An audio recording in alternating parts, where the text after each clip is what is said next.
In motion is Sewell. Goff to throw. Wants to throw it to Sewell. He caught it! Boy, Sewell with a first down!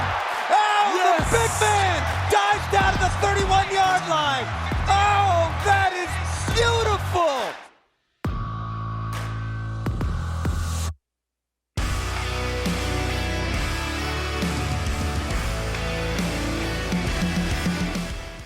Welcome to the Twentyman the Huddle podcast presented by Microsoft, and I welcome in Wayne Blair with me this week. And Wayne joined the staff in 2022 as a defensive quality control coach, but that was after working with the team in 2021 training camp as part of the Bill Walsh Diversity Coaching Fellowship Program. Wayne, how important has that program been, not only for yourself, but for other guys to kind of, get their opportunities in the NFL? I guess you would say within the past couple of decades, it's been instrumental, and with more of an emphasis now towards bringing in minorities and getting those guys into positions where they can definitely thrive and flourish. So for me, it's just been amazing. Yeah, an amazing experience.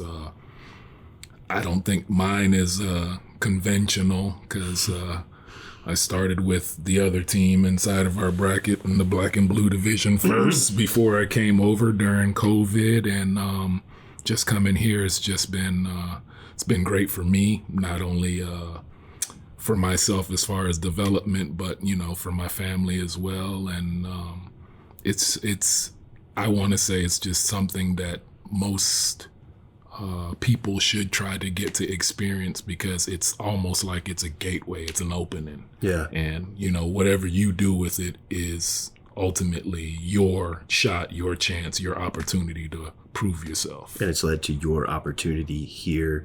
What do you like about Dan Campbell, AG, this staff? You smile. I'm sure you could probably go on for a while, but look, you played linebacker at Tulane, right? You played in the CFL for a little bit, so you're a player. These guys are former players. Just what is it about this staff, if you can put your finger on it, that you love being a part of? The cohesiveness, the accountability, the drive to be something bigger than just, not obviously yourself, but for the actual team, the group. I think it's been a whirlwind, but also it's been, I would call it like a perfect storm at the same time. So for me, again, it's just been one of those things where I continue to help build on my own resume, and then ultimately with guys like Dan, AG, even Ben, and Coach Phipp, you got a bunch of guys that have been in and throughout a majority of a lot of different systems within the NFL, and it brings something obviously different, and it brings, I would say, great continuity and cohesiveness as a whole, not only just for the coaching staff, but for the players, administration, management. Everybody kind of gets to feel, see, and touch what the actual product is. Quality control. That's one of those terms. I think fans, and there could be some of you guys listening out there, what does a quality control coach do? Can you define? Because to me, I know a little bit, and it's a lot. You have your hands in a lot of different areas, a lot of different position groups, a lot of different things. I guess what's the easiest way to explain the job duties of the defensive quality control coach? Jack of all trades, master of none. Ability to be able to fit in, fix, problem solve. Whether you got installs, you got practice, personnel. It's just so many different areas that I probably cover within a day that, most people don't get to see within a year. So it's a tedious job. It's time sensitive. You're obviously working on deadlines, and, I am the small man on the totem pole, but I am significant in the things that I end up having to do or go through. So it's that's the best way anybody's ever explained it. Congratulations. What was the line there? Oh, master of none. What was the jack of all trades, master of none. I like that. It's like a Swiss Army knife. You have the need for it. You just don't know when you're going to actually have to use it, but you always have to be readily available. Do you like that aspect of your job being different, maybe week to week, but day to day sometimes too? Yes. You step in here and sometimes you might not even know what you're going to get into in a 12-hour day. Without a doubt, it definitely breaks up the monotony. I know that no 2 days are the same. And for me, again, it's just, I love knowing the unknown, and it's something that I embraced, and it's something that's helped me to be able to grow and then get better within my positioning as well. Wayne, do you think you bring a unique perspective to that job too? Because normally when you see quality control guys, right, it's young guys, it's in their 20s, or guys that are maybe trying to break into the league a little bit, not older guys like yourself that have been around, maybe been to other spots, like you've mentioned before, done other things. Does that give you a unique perspective, do you think? Yes, without a doubt. Again, I told you I'm unconventional, kind of one of a kind, high school guy, formerly, as far as being. We're gonna get into South Florida. We're gonna get into South Florida. Don't worry. Yeah, it provides a unique perspective from me, and like I said, my growth within the year has been it's been transformative. Yeah, and whereas before I came in and I was doing a lot of the technological stuff, now I get to work inside of the game plan, the roster build up. I do, like I said, I do a lot of different things. And you like working with the players? Oh, do that part of it? Without a doubt. I think it kind of mirrors high school in some sense, and most people might think that I might be crazy for saying that, but there's that emotional aspect. There's that psychological aspect as well, that most of these young men are transitioning from being a collegiate student athlete, the NILs and all of that other things, to now you basically coming over and you're a professional, and your job and your business is becoming the best possible professional that you can be. And within that, there's some levels of guidance. There's some levels of psychological therapy that, some of those guys end up needing, and, they get it from their position coaches. But, guys like me, Dave Correo, Sean Dion Hamilton, Cam Davis, we get to provide a different aspect aside from, what the message that the position coach is pushing. So we assist. We kind of get to help to fill in the blanks as well. Sure.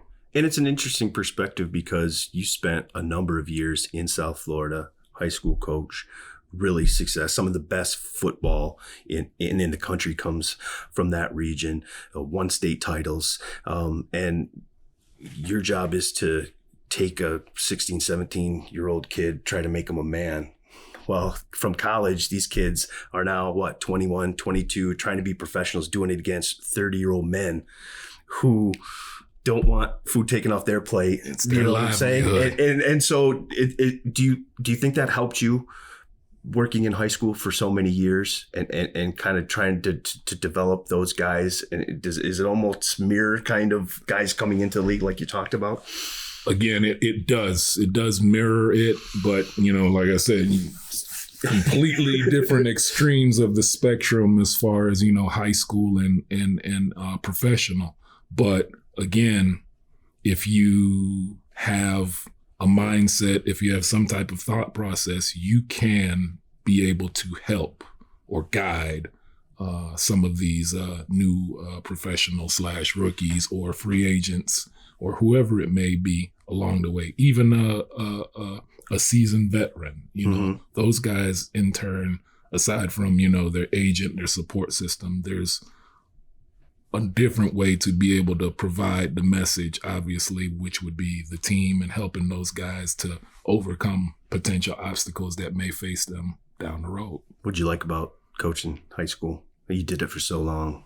Oh man, it's I call it the light bulb moment, the aha, when somebody finally has that realization as to their potential and where they can go and where they can end up, and they kind of have that aha moment. Sometimes they may feel it's kind of like that I told you so moment, but at the end of the day, it's that realization of, who they are, what they can become if they continue to do the right things and put themselves in the right place. Defensively, a lot of revamping this offseason, specifically in the secondary, but bringing some pieces into the front seven as well, just as a whole. And I know it's hard to tell right now. Pads aren't on. You can't tell anything in this game without pads. But just what you've seen from the spring, and based off how you guys finished defensively last year, got some contributions, some big contributions from some guys who are now back. Do you like where this defense is at after the spring and heading into training camp? I definitely love the way that we are trending, beginning with the front seven. All of those guys that might have ended the season IR, unhealthy, all of those guys are back now. Factor in now you have those rookies that are coming in, those undrafted free agents. I'm very excited about the direction that we're going and what we're going to end up bringing to the table for the NFC.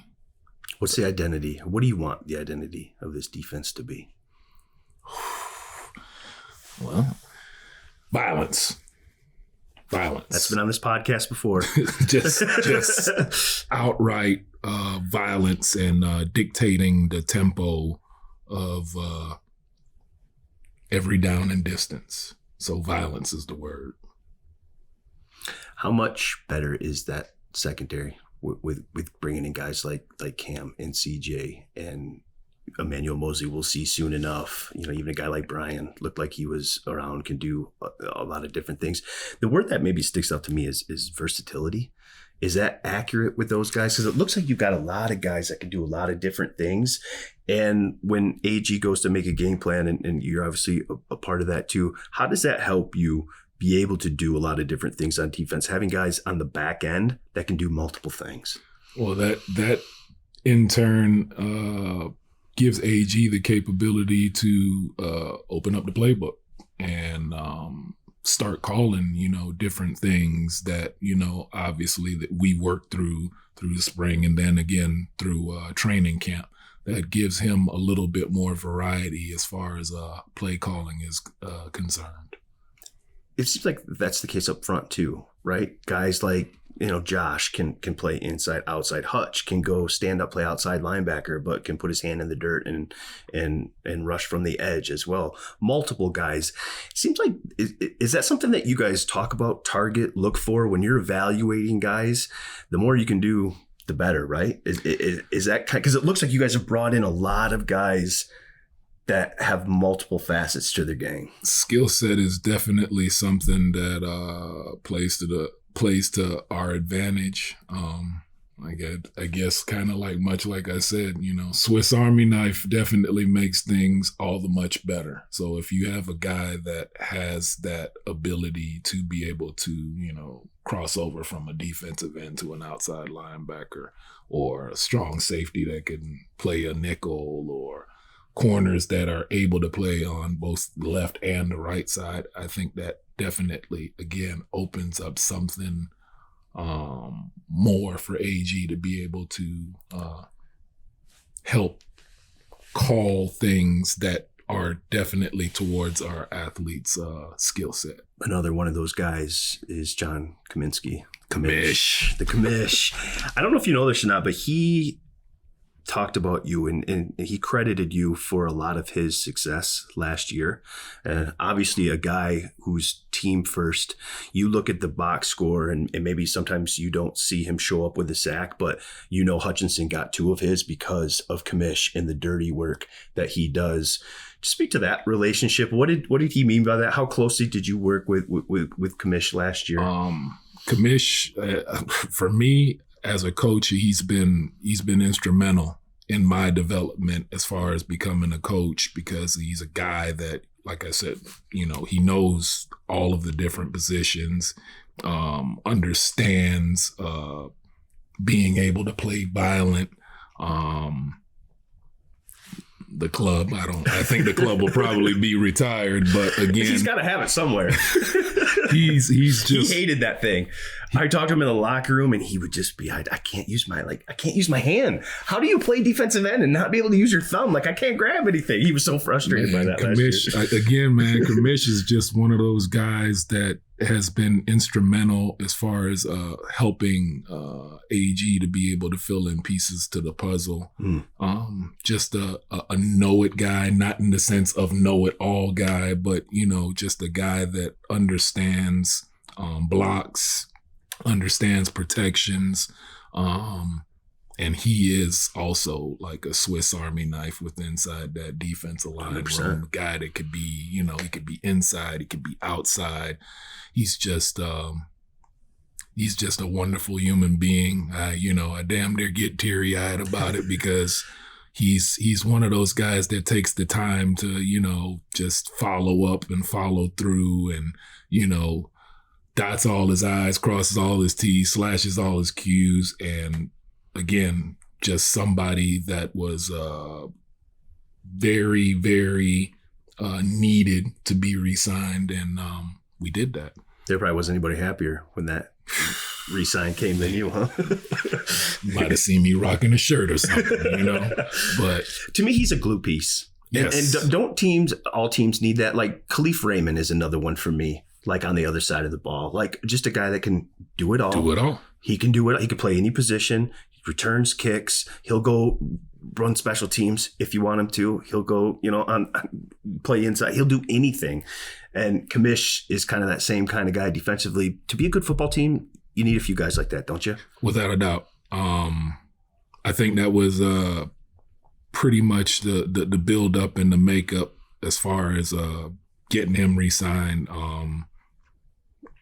He is smart beyond his years, and he just understands a lot of different things. And like you said, it's one of those guys that'll be instrumental as far as how far we go, where we go, and how we go about it. Well, hopefully that's pretty far. Hopefully that's home playoff games. Hopefully that's some of the things that's being talked about. Expectations. I've been covering this team for 15 years, and I can't remember probably higher expectations for a team heading into a season. How are the guys handling that? How are the coaching staff handling that? Is it still just put your head down? We haven't accomplished anything yet. Let's go to work. It's not a distraction. Or do you hear it? Do you have to remind guys that hey, we haven't done anything yet? Or has it been a pretty good collective effort to kind of block out the noise?